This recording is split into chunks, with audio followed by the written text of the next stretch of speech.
This is Good Morning Indiana, working for you.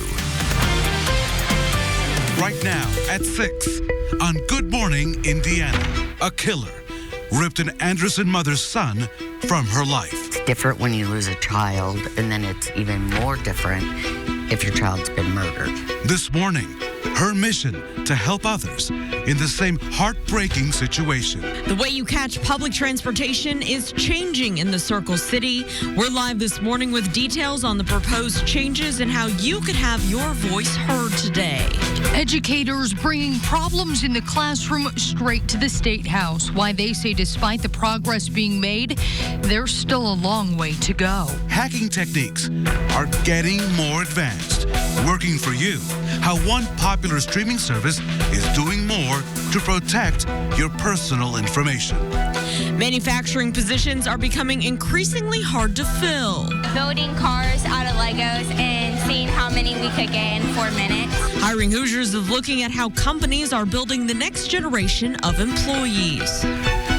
6 o'clock here on your Tuesday morning. Thanks for joining us. It is wet out there, and I hear it's going to get colder throughout the day. Yeah, not the best news, but it is starting out a little bit warmer, and Todd Clausen is breaking down what we'd expect right now as you're maybe heading to work or school and what we can see later this morning. Yeah, you know, we're already starting to see some improvement. If you were with us through the 5 o'clock hour this morning when I showed this view from IMS looking towards downtown Indianapolis, the tops of the Salesforce Tower and the One America building were covered in clouds. You can see the full building now, so that means the ceiling, the lower deck of clouds is starting to rise across the area, and that's showing improvement as far as the visibilities go. The problem is, because of that improvement, temperatures are now starting to fall. It's part of a cold front that's working its way through the area this morning. Still in the 50s in Bloomington and Bedford, 48 in Indianapolis, but here's the 30-degree temperatures in Peru. It's 40 in Lafayette, and this colder air will continue to spill into central Indiana throughout the day. All the steady rain is working its way off towards the east. There could be a little bit of patchy drizzle here and there across the area, but that should come to an end fairly quickly this morning. Unfortunately, the clouds are going to hold pretty tough this morning as those temperatures go from 45 at 8 a.m. down to 39 degrees by the noon hour, but we are expecting clearing to take place later today. I'll let you know exactly when coming up in Maine weather in just a few minutes, Lauren. Todd, thank you. Good morning to you folks in Fishers. This is a look at I-69 at 106th Street. You can see traffic there is picking up, traveling smoothly northbound and southbound. No delays to slow you down, so let's plan out your drive right now. Heading here on the east side, westbound I-70 from Post Road to I-65, the north split. You can expect a 10-minute commute. No delays right now here, and no crashes to report around the Indy metro area. More gunfire in the Circle City this morning. 3 people are recovering after shots were fired on the city's north side. The shooting happened around 11:30 last night near 44th and Guilford Avenue, just blocks from the Indiana School for the Deaf. This morning, police say the victims are expected to survive. Information surrounding a suspect or a motive has not been released yet to us. And meanwhile, one person is recovering after being hit by gunfire on the city's near east side. The shots were fired in the 1400 block of LaSalle Street just before midnight. Police say the victim here was shot in the foot and is expected to survive. This morning, an Anderson mother is turning her grief and pain into action to help others.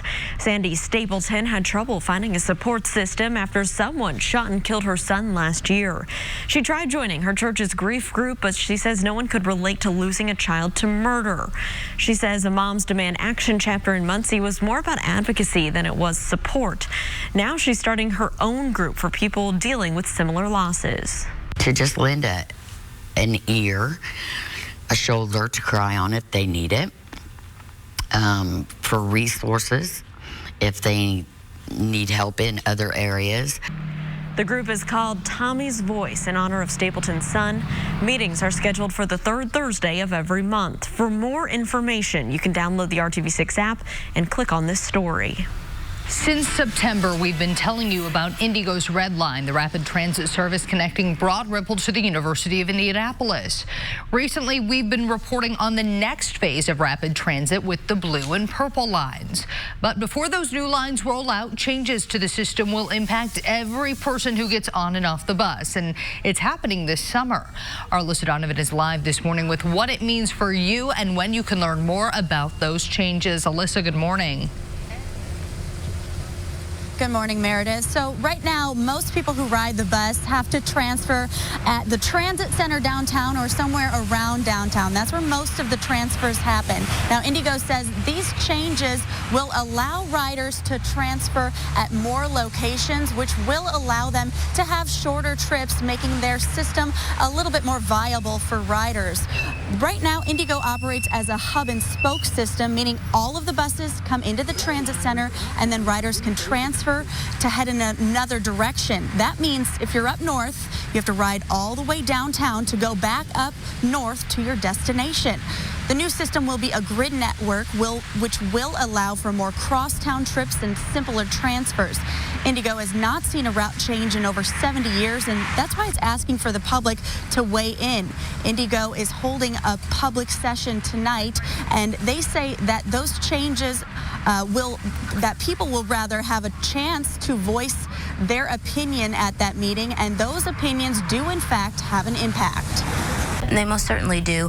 In fact, we've already been able to make some adjustments based on comments that we've gotten from the community and working with community leaders. Public comment on these route changes has been open to the public since the start of the year, but today is the last day for people to weigh in. Now, that public hearing session starts tonight at 5:30. It's at Indigo's headquarters on West Washington Street, and this is a chance, again, for the public to watch a presentation explaining the changes and give their feedback. That feedback will be presented to Indigo's board of directors later this month. Then they will vote on those changes, and then this grid system is expected to be implemented in June this year. Reporting live, Alyssa Donovan, RTV6. The time now is 6:06, so let's take you to Howard County. Kokomo is the next Indiana city to get a safe haven baby box. And that box will be installed at the Kokomo Fire Department, located at station number 1 on West Superior Street. Now, this morning, an installation date has not been announced just yet. The baby boxes are designed to allow people to anonymously give up an unwanted infant without fear of being arrested or prosecuted. The 21 boxes in our state are temperature controlled, and an alarm is sounded as soon as that baby is left in the box. So far in Indiana, 5 babies have been surrendered since the first safe haven box was installed all the way back in the year 2016. It is 6:06. Back in November, tens of thousands of Hoosier teachers rallied at the state capitol to vocalize issues that they say they're facing in the classroom. Well, now, 3 months later, they're following up on those demands. Several education bills have been brought up during this legislative session. And this morning, our Kelsey Anderson updates us on where the bills impacting the educators currently stand. Kelsey, good morning. Break this all down for us. Hey, good morning. So yeah, that rally yesterday was hosted by the Indiana Coalition for Public Education.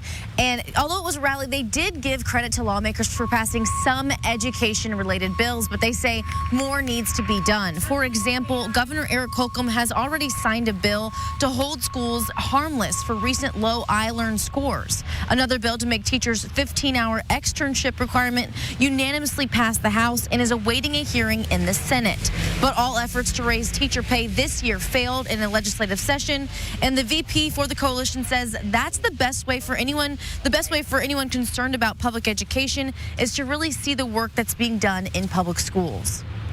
Wonderful things happening in public schools. If you find one that's not so great, go talk to the elected school board and say, here's what needs to be improved, or here's what I'm worried about at my school. With less than a month until the session ends, teachers will try to make one last push to get their voices heard to state lawmakers. Now, of course, we will keep you updated on these education-related bills and other bills being passed throughout the State House, both on air and online. So be sure to download the RTV6 News app for the very latest. For now, I'll send it back to you guys in the studio. Kelsey, thank you. This morning, people fighting for the future of their neighborhood are making their voices heard. We first told you about the issue in Riverside last week. Those living in the near West Side neighborhood want a damaged dam rebuilt. They say having the dam in the exact same spot is important to maintain water levels at Lake Indy. Citizens Energy agrees the flow of the river is too shallow in areas requiring more depth, but the utility says it's too expensive to rebuild a dam in the same location. They're talking about putting the river up the dam up by 30th Street. That's not going to help Riverside. And Riverside, when I was a young man, I used to swim in that, what they called the Indy pool back then. My mother used to take us down there to that pool and we'd go swimming. It's not going to be there if they don't put the dam in the right place. We've come up with an option in Riverside Park that will restore part of Lake Indy as well as the boat ramp in Lake Indy. The reason why we can't put this rock ramp at the Emmericksville Dam site is it would cost about $20 million. Citizens says it's not allowed to build structures for recreational purposes, only for water supply purposes. Last week, officials told RTV6 the plan is still in its very early stages and officials are listening to feedback. Well, manufacturing jobs are in high demand both here in the Hoosier State and across the country. New here at 6:14 in Hiring Hoosiers, I'll show you how one automaker is hoping a hands-on experience will spark the interest of students. Todd. As you walk out the door here this morning, you may have to throw your windshield wipers on just a couple times as you take to the roadways, as there's just a little bit of patchy drizzle possible this morning. As far as temperatures, it's mild right now, but that changes. You notice it's cooler by 9 a.m. and by your commute home, we're in the 30s. We'll talk all about your Storm Team 6 forecast coming up when Good Morning Indiana continues. The time now is 6:10. Stay with us. We're back in just a few minutes. 2020 Altima. Welcome back. Our Hiring Hoosiers initiative connects you to jobs, resources, and also training opportunities. I love that camera move. Very fancy. In the past, we've talked about the organization. Pretty long name. It's called the Indiana Next Generation Manufacturing Competitive Center. In short, it's known as MAC. Yeah, the organization works to connect industry leaders in manufacturing to Indiana students and educators. Yeah, and this morning we have a cool opportunity for your kids in the InMac Design and Innovation Studios. More than 3 million jobs need to be filled in manufacturing through 2025, but only an estimated 2 million workers will be qualified to fill those roles. And for Subaru of Indiana Automotive, a plant celebrating 30 years, that math just doesn't add up. So with InMac, they're partnering to look ahead to future generations.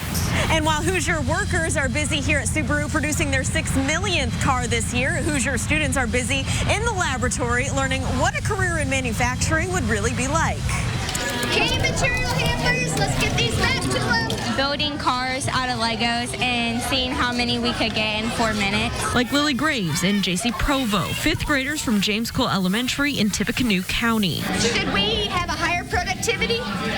Yes. Okay. The first time we got 18, and the second time we got 35. Their class is enjoying a field trip to SIA with hands-on learning in the STEM and Discovery Lab. Kind of like an assembly line, seeing how the process is. Yeah. Everybody had a different part in the assembly line, and you had to make a car, and if you had tiny pieces, it was harder to get them on. I was the person who took it apart and the person who checked to make sure they were all looked good. Since first opening its doors in October 2018, this STEM Learning and Discovery Lab that encompasses more than 1,000 square feet has welcomed more than 2,000 5th grade through 12th grade students. What we're going to do, so this is your brake and this is your accelerator.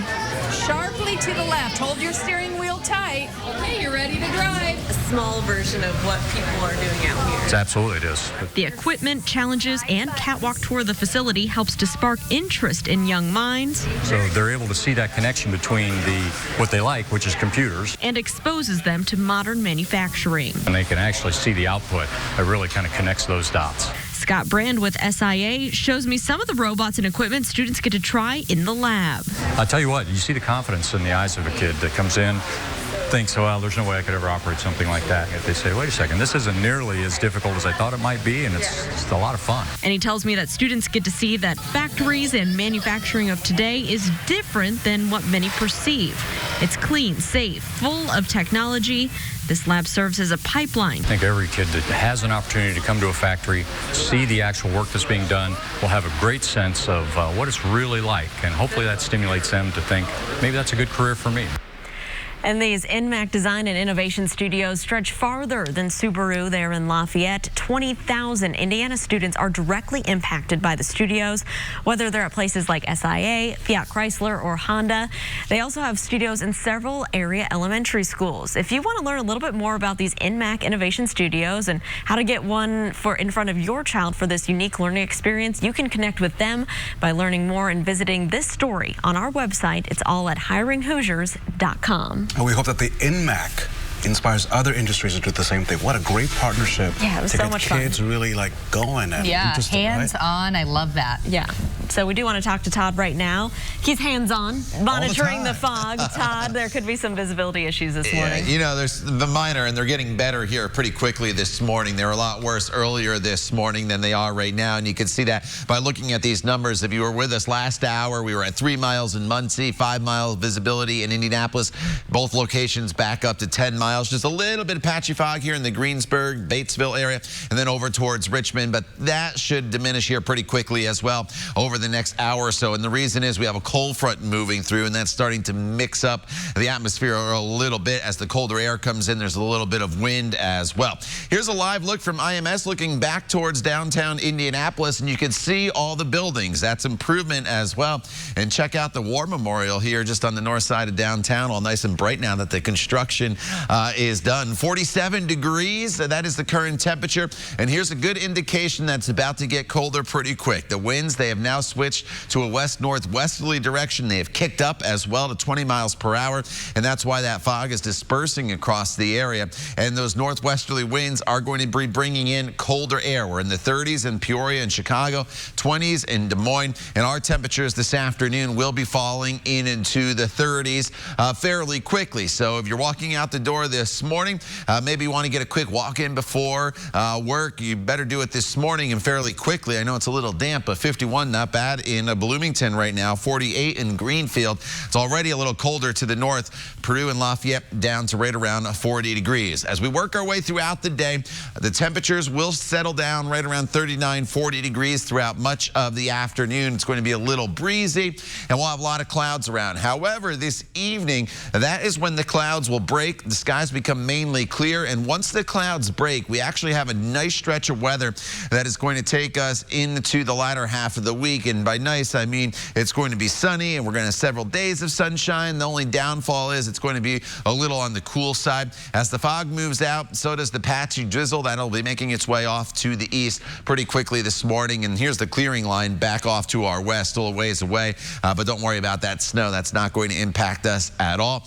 TrueCast hour by hour, the clouds still in place throughout the afternoon hours, but here comes the clearing line. I'm hopeful for a little bit of sunshine before the sun sets later on this evening, a little after 6 o'clock, and then we really clear out overnight, and that sets us up for a sunny day tomorrow. Mostly sunny skies, colder though, with temperatures that will be in the 30s. As we go forward in this forecast, Thursday only 29 degrees, teens on Friday morning, but we're back up into the 40s with sunshine for Saturday. Lauren. All right, Todd, thanks so much. Let's plan out your drive this morning. Here's a look over on the west side of town, I-465 at Rockville Road. Lots of headlights moving across your screen, northbound and southbound. Everything's traveling up to speed, not monitoring any slowdowns here on the west side interstate. Let's take a look right now at Live Drive on I-69 traveling northbound near 96th Street. This is in the Fishers area, and you can see traffic is moving along just fine for drivers there. That is great news.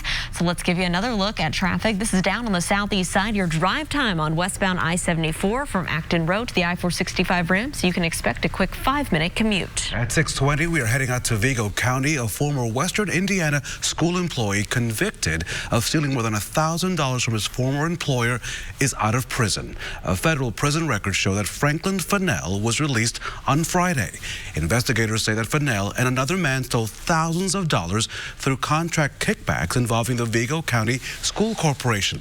In addition to his prison sentence, Fennell is ordered to pay back $110,000 back to the school system. What goes up must come down.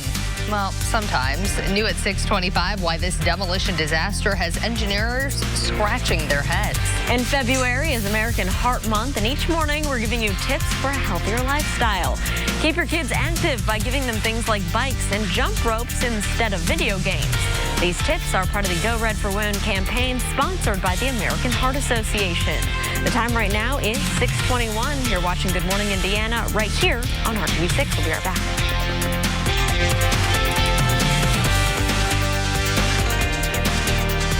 At Dream Mattress Studio at Value City Furniture.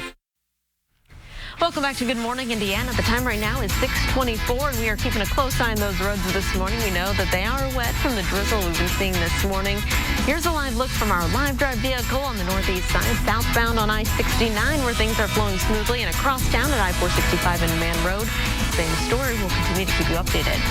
So there are a lot of famous families I wish I were born into just for the perks. The Casey. You know, like the private jets and things like this. The barracks. Now, this is one famous family I'm glad I was not born into, because I would have to do a job like this. This daredevil spent President's Day more than 100 feet in the air battling the Hawaiian winds. 31-year-old Blake Wallenda, family member of the famous Nick Wallenda, performed a 200-foot-long skywalk between two hotels in Honolulu. I mean, I guess the view was good. Wallenda carried a 50-pound balance pole in the blustery winds on a tightrope, the width of a nickel. The tightrope walker says this skywalk was his most daring act to date. Oh, and look at that pointed toe there. No thanks. Yeah, not for me. Okay, so your dog's mouth may not be as clean as you think. That's here she is wearing this new cuss collar. The collar throws out a swear word each time your dog barks. According to the company's website, the collar is a gag gift. It doesn't harm the dog, and it's not intended for anti-bark training. I think Molly and Gypsy would say, okay, get this off me. It's enough of that. Gypsy doesn't bark, so it'd be worthless for me.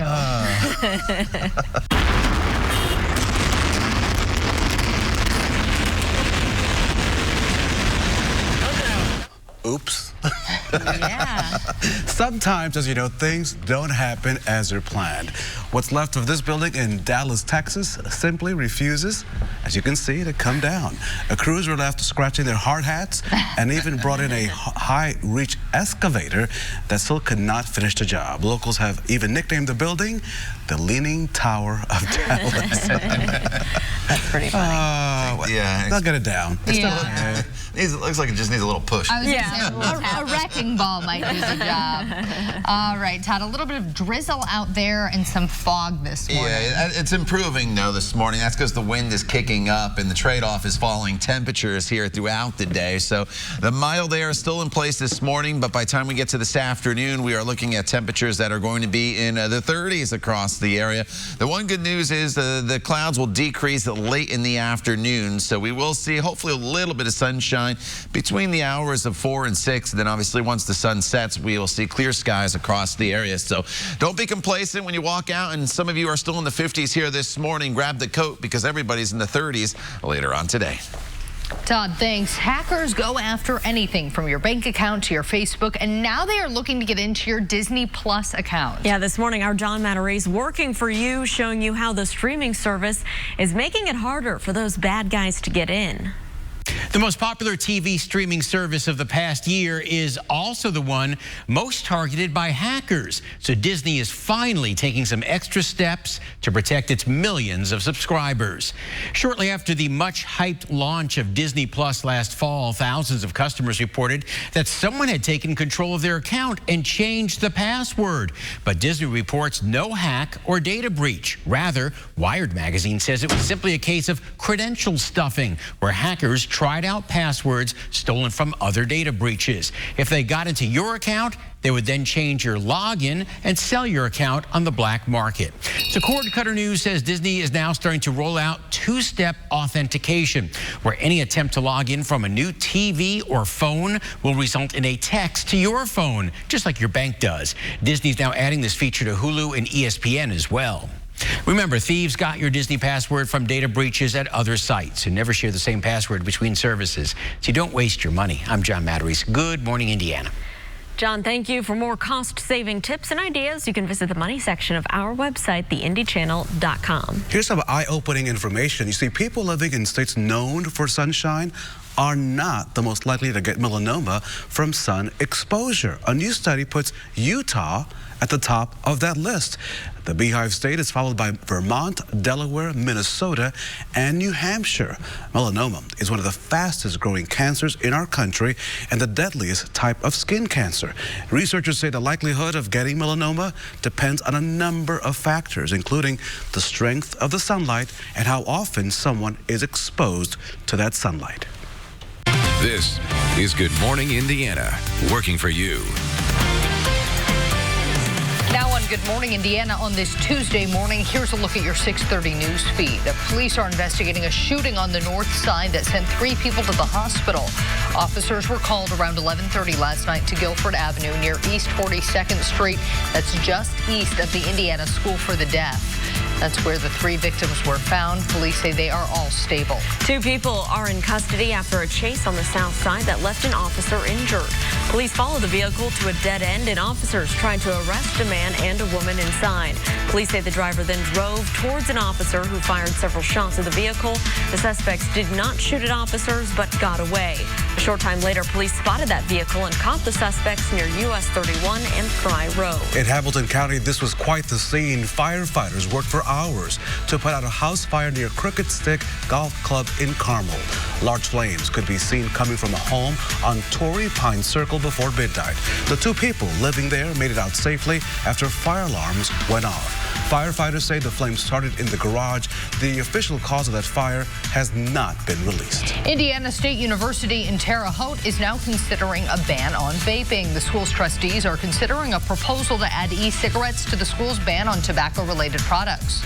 The policy would allow vaping and use of other tobacco products inside a private vehicle, but it also calls for the gradual phase out of the current designated outdoor smoking areas on campus. And state lawmakers are out for blood and bragging rights. The 12th annual American Red Cross Indiana State House Blood Donor Challenge will be held today from 9 a.m. until 4 p.m. The goal is to collect 100 donations. State senators and House members, along with the judicial and executive branches, will battle it out to see who can bring in the most donations. Welcome to Good Morning Indiana on this Tuesday, February the 18th. I have a question. Where is the snow? I mean, listen, I don't want it snowing. Listen, I don't want it snowing in March or April. It's been rainy all this time. Todd Clausen, give me something. Yeah, there's no snow in our forecast. Thank you. Yeah. You know, I know you want to get out there with your snowblower. You've been talking about it for about 2-3 weeks now, but it's going to stay tucked in the garage with that snow shovel here for a little while longer. And so I'm sure, I know there are some snow lovers. Whenever I post the forecast on Facebook, everybody's like, I want snow. It's winter. But there's none in the forecast here. But it has been very, very wet. You're right, Raphael, with a lot of rainfall so far this year. We've had a little drizzle this morning. Temperatures right now aren't bad. We're in the 40s in most locations. A few of you are in the 50s, but you notice the temperature trend through the duration of your morning commute through 8 a.m. will be falling back down into the 40s. So there's been improvement in 1, the visibility, and 2, the drizzle that was out there. There's still a little bit of drizzle south of Indianapolis, and as you work your way along I-74 closer to Cincinnati, but with the drier air coming in from the northwest, we're seeing an end to the fog and the drizzle in northern locations, and that trend will continue from northwest to southeast during the course of the morning. But the temperatures will also start to fall. So we're pretty mild right now in many locations. You still want to grab the heavier coat because by the time we get to the noon hour, we're looking at a temperature of 39 degrees. We do have several days of sunshine in a row heading our way. We'll talk more about that coming up in just a few minutes. But at 6:32, it's time for another look at the roadways with Lauren. All right, Todd, thanks so much. We have our live drive vehicle out there. Shay Goodpaster, our photographer, in the driver's seat. And this is a dash cam view of westbound I-465 approaching Meridian Street on the north side. The good news right now around the metro area, traffic is traveling up to speed. We'll continue to keep you updated on any issues. A lot of people around Indianapolis continue to talk about the recent spat of gun violence. They're looking for solutions to slow down the dramatic rate of homicides in the city this year. And some people touched by violence in our community or lives are going the extra mile to be a part of that solution. New Direction Church on 38th Street near Emerson Avenue runs a not-for-profit program called saves. The goal is to address the root problems that can lead to violence, like poverty. The program helps do that by bringing opportunities and resources to struggling neighborhoods. We've always been tasked with having to do more with less, especially those who are African American. We've always had to do more. We've got more issues. We've got more challenges. We got less resources. So for us, the arm of our church, which is Save, if we had more resources, we could utilize the entire building for programs, for opportunities, for careers, for jobs, so that young men and young women would not even have a desire to do some of what they see in the streets. Pastor Sullivan says that by opening new doors for people, it will close others that lead to deadly or destructive paths. Another group called Circle Up Indy holds the Indy Peace Festival every year. Founder James Wilson stopped by RTV6 to talk about the group's work in helping to stop the cycle of violence. We're really focusing on hitting hard on economics. We're moving away from program-based. Not that the programs are not important, they are, but there's so many partners that we work with to kind of get people into programs. But we're hitting hard on the key things, housing and jobs, and many others, making sure they have a stable life and look for self-sustainability in the future. Wilson was among the community members who spoke up last week at a news conference on public safety organized by the head of the Fraternal Order of Police. He accused them and members of City County Council who were there of playing politics with the issue. Wilson says there's little talk of the root of the issues that are causing people to be afraid to go outside in their own neighborhoods. They're not happy, they're scared. You know, you don't know if you walk outside what's going to happen. And most of the time, a lot of situations are targeted, you know, but families are scared. They don't know what's actually going on out here. They don't want their kids to get hurt. They don't want to be on TV talking about the loved ones that they lost. The law enforcement and the politicians only come in the aftermath. So after the shooting happened, you get a phone call. They can't predict what's going to happen. It's on us because we know what happens. We see what takes place, and we see the lead-ups to each situation.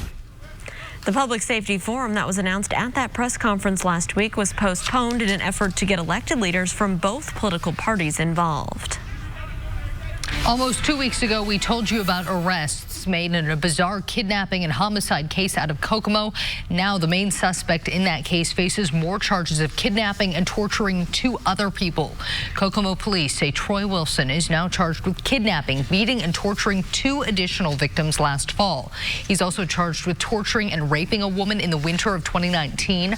Police have also charged 3 others, Jamie Travis, Amanda Bogue, and Brittany Causey, in these new torture cases. Officers discovered the new alleged victims while they were investigating an incident from 2 weeks ago. In that case, a woman was killed and a man told police that he had been held and tortured in a bathtub for 11 days.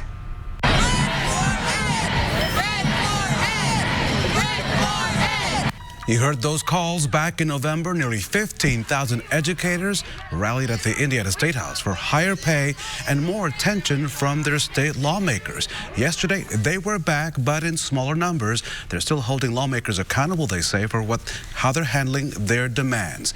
Our Kelsey Anderson joins us live this morning with the latest on education-related bills still making the rounds at the State House. Kelsey, good morning, and fill us in. Hey, good morning, Raphael. So at the rally yesterday, educators did give some credit to lawmakers for passing some bills and working to pass others, but they say more work still needs to be done. Governor Eric Holcomb has already signed the Hold Harmless bill, and that's to not hold teachers accountable for iLearn scores, and removing the 15-hour externship requirement is halfway to becoming a law, but all efforts to raise teacher pay this year have failed. And when I'm in meetings, I hear often Jennifer or Dr. McCormick, depending on, and other names, depending on what meetings I'm in, this is not about funding. And I say, try to run a school without money. Try to serve students without money. Try to pay educators without money. With less than a month until the session ends, teachers will try to make one last push to get their voices heard to state lawmakers. Now, of course, we will continue to cover the education-related bills and other bills coming out of the State House this session, so be sure to download the RTV6 News app to stay up to date with the latest. For now, I'll send it back to you guys in the studio. Kelsey, thank you. Well, on Election Day, the polls close in Indiana earlier than any other state. In this presidential election year, that's not going to change. A state Senate committee rejected a proposal from Democrats that would have added 2 more hours of voting, keeping polls open until 8 o'clock. Opponents say that would cost too much to keep the polls open past 6 p.m. on election days. They also say that with the early voting that's in place, there should be plenty of time for people to cast a ballot.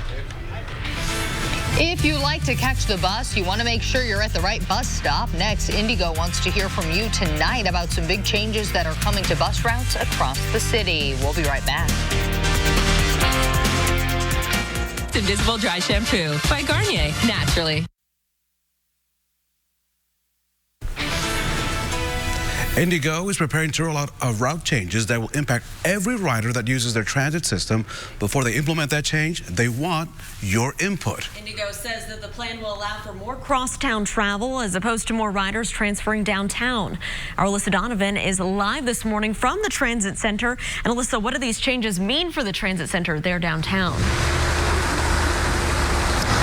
So, Lauren, right now the Transit Center is really the hub of Indigo's bus system. Riders can come in here, they can get information, they can also get bus passes, and then they can transfer at one of the 19 bays here. But as we change over to this grid system, Indigo says the Transit Center is going to remain an integral part of this system.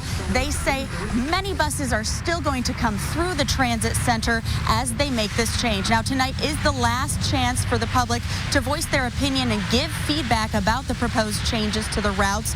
Indigo says they take public comment very seriously, and they've already adjusted some routes due to community feedback. Right now, most buses transfer happens downtown as part of a hub and spoke system, which Indigo has used for decades. The change will put buses on a grid system, which will allow riders easier crosstown travel with fewer transfers. The goal is to create a more frequent network so that you have to plan a little less around your commute to get around Indy. Now, public comment on these route changes has been open since the start of the year, but today is the last day for people to weigh in. That public hearing session is tonight at 5:30 at Indigo headquarters on West Washington Street. And again, that's a chance to learn more about the route changes, and that's going to be your final chance to give feedback. Now, that feedback is going to be presented to the Indigo Board of Directors later this month, and then they are going to vote on these final route changes. Those are expected to go into place in June of this year. Reporting live, Alyssa Donovan, RTV6. Alyssa, thank you. There are still 96 days until the Indianapolis 500, but you don't have to wait until May for some exciting events at the Speedway. The IMS Museum has unveiled its Spring Distinguished Speaker Series lineup. On March 4th, drivers Ed Carpenter and Connor Daly will be on hand. Then on April 1st, Robert Wickens with special guest moderator IMS President Doug Bowles. And on May 20th, three-time Indy 500 champ Johnny Rutherford. Tickets for each event are $60 for museum members and $75 for non-members.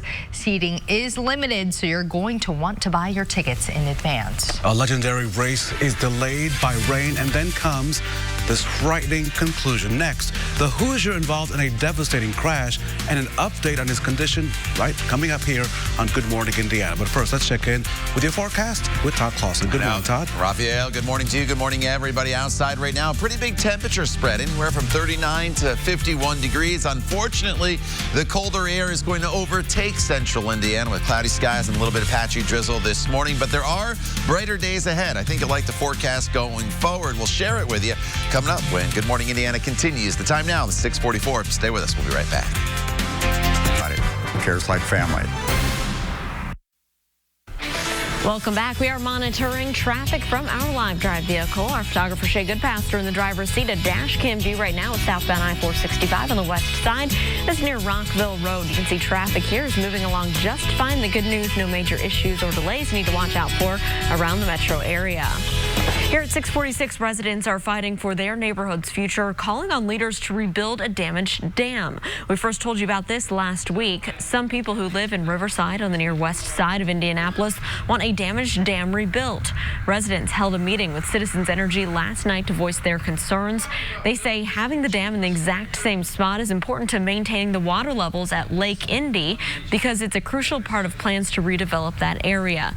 Citizens Energy agrees that the flow of the river is too shallow in areas that require more depth, but the utility says it's too expensive to rebuild a dam in the same location.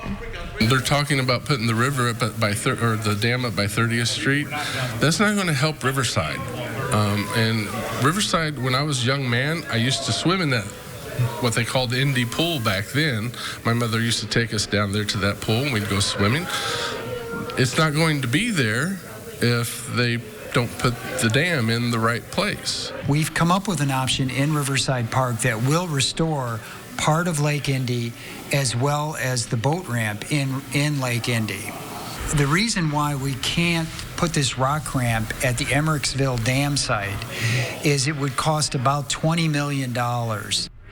Citizen says it's not allowed to build structures for recreational purposes, only for water supply purposes, and it must be built at the lowest possible cost. Last week, officials told RTV6 the plan is in the very early stages, and officials are still listening to feedback. Of course, we'll keep you updated. It's 6:48 here in the racing capital of the world. This morning, our thoughts are with one of NASCAR's top drivers after a really scary scene yesterday in Daytona. Yeah, people are hoping for the best for South Bend native and Purdue graduate Ryan Newman in light of this devastating crash that you're about to see. The race had been delayed until yesterday because of rain, and it didn't finish until last night. The crash happened on the final lap with Newman in the lead. He got bumped from behind by Ryan Blaney, sending his car into the wall, then into the air. Newman's car caught fire, then was hit by another car right on the driver's side before finally coming to a rest upside down. The good news is that NASCAR says Newman suffered serious injuries. However, they are not considered life-threatening. This is something we are all awaiting to hear more news on today to see what that extent of those injuries are. But terrible, terrible ending to that race. The racing industry invests a lot of money on safety protocols, safety features, and that's why they do that. Of course, our thoughts are with the families of Ryan Newman and all those that were in that race yesterday. Yeah. Yes. Right now, here back at home, we want to toss things over to Todd Clausen for a look at our forecast. What's happening out there right now, Todd? You know, things are improving. Earlier this morning, we had more in the way of fog. We had more in the way of drizzle. The visibilities have come up. The one issue is still just on the far eastern side of the state here. As you work your way down towards Cincinnati, that's where the visibilities are reduced, and that's also where you find the most drizzle that remains across the area. But from downtown, looking off towards the east here, you can see the skyline. Earlier in the day, the clouds, or the morning of the clouds, were about halfway down the Salesforce Tower and the One America building. So there has been improvement, and the reason is the winds have kicked up out of the west-northwest at 20 miles per hour. So now that these winds have changed direction and they're out of the northwest, it's going to start, unfortunately, to drive our temperatures in a downward direction. Still nice and mild this morning in Bloomington as well as Bedford at 51 degrees, 49 in Muncie, but here comes the colder air, already down to 40 in Lafayette as well as Tipton. So Indianapolis down 1 degree from last hour. I bet you 47 probably drops to about 43, 42 degrees when the new update comes in here at the top of the hour,